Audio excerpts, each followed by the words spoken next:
Hello, and welcome to the Rangroo's unit of the Reek.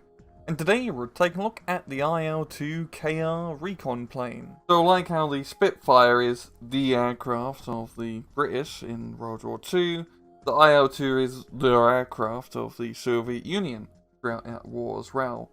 Essentially the design came up in the early 30s of a heavily armoured ground attack aircraft. However, in the early 30s, there's no real engines powerful enough to power such an aircraft.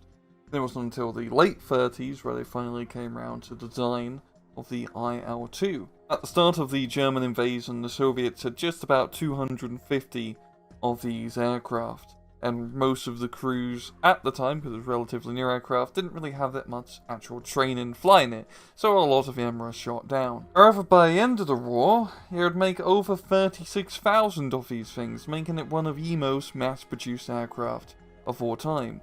And honestly, for a very good reason. You see, in the Eastern Front, the air war was a little bit different from the Western Front, which was about total air supremacy and tactical bombing.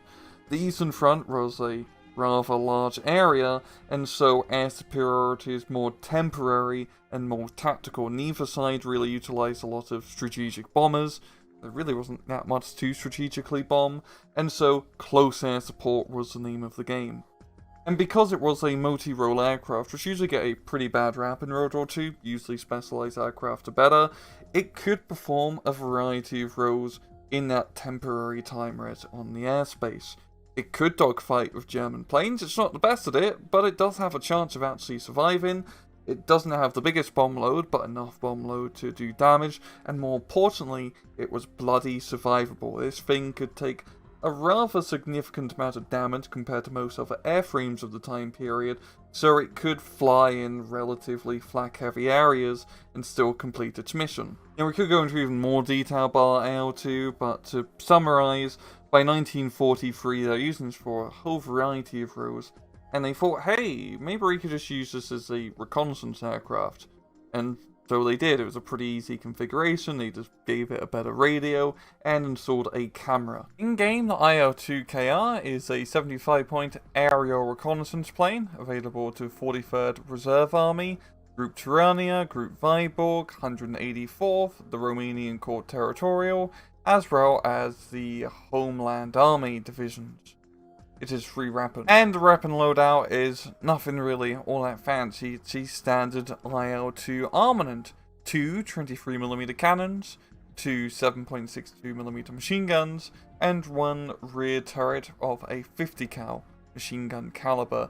Not a whole lot of ammo, as you can see, but together it's a decent armament for an aircraft of this price. Pop down to the miscellaneous stat. It goes 365 kilometers an hour, has high optics, medium agility, and very good resilience. So in battle, the IL-2KR used to be an absolute bane of 1v1s, because this is a fantastic plane in the opener. Not as good as it used to be before they nerfed to ground strafing, but still quite a terror.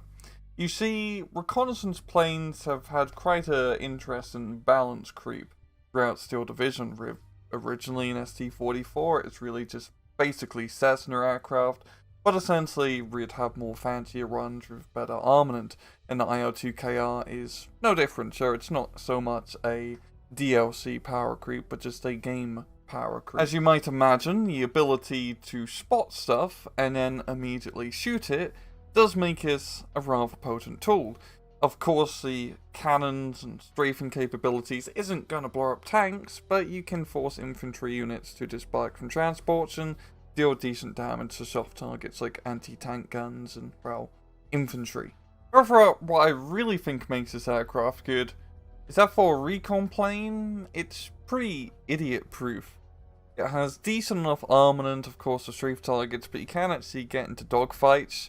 You may be able to kill one aircraft. It's not the best dogfighting vehicle, but it's good for self-defense. You are speedy enough, you're not that speedy to get out of some danger.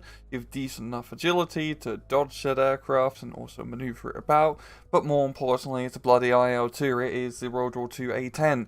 It has very good resilience. This thing can take a lot of flak fire. And with all these rather positive traits, it does make it a very good aircraft to get early on in the game, especially right at the start. For 75 points, that investment for, again, eyes on the enemy deployment, as well as being able to do a bit of harassment, is not a bad idea. And its availability definitely encourages you that as well, because you get 2 in A phase and 4 in B phase. So if you do lose 1 in A, you can just get another. That's really not that bad. And this is definitely, well, it really has its shining moment in A phase. Once B and C phase runs around, especially in 1v1s, anti-aircraft net can get thick, and then the IL-2 has to spend its time more as a passive reconnaissance plane. Overall, it's just bloody good. It's a very good reason the majority of the time you see a card in a division, people usually bring it, because it's just extremely useful for the information warfare, and also if it shoots down a Messerschmitt 109 along the way, well, that's not bad at all. If only I could maybe strap some rockets and bombs to it. That'd be a good idea.